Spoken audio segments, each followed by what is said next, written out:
Informasi lainnya, setelah mengamankan kelistrikan pada perayaan Natal 2022, PLN memastikan kelistrikan aman menjelang dan saat pergantian tahun baru 2023.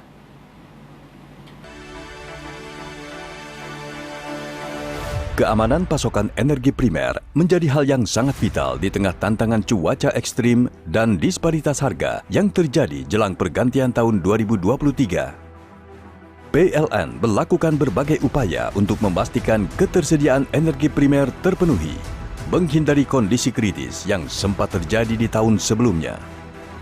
Mulai dari perubahan paradigma, PLN mengubah sistem pengendalian pasokan batu bara yang semula berfokus pada titik bongkar menjadi berfokus pada titik muat.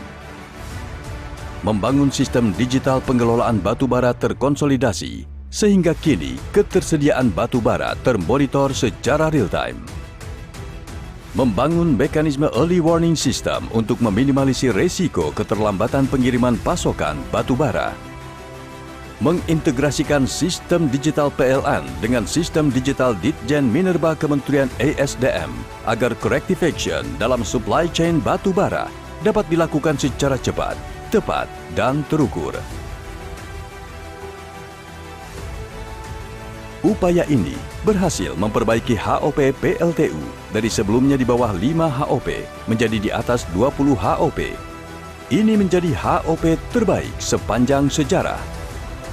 Di sisi lain, pasokan LNG dan BBM sebagai second line dan third line of defense kini berada dalam kondisi aman.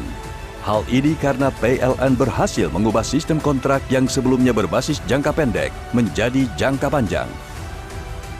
Inilah buah manis kolaborasi PLN dengan pemerintah dan berbagai stakeholders, menjadikan pasokan energi primer terbaik sepanjang sejarah.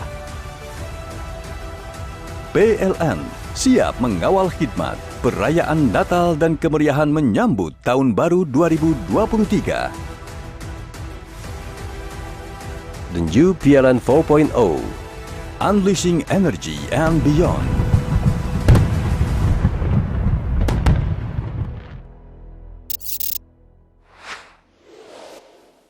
BUMN untuk Indonesia.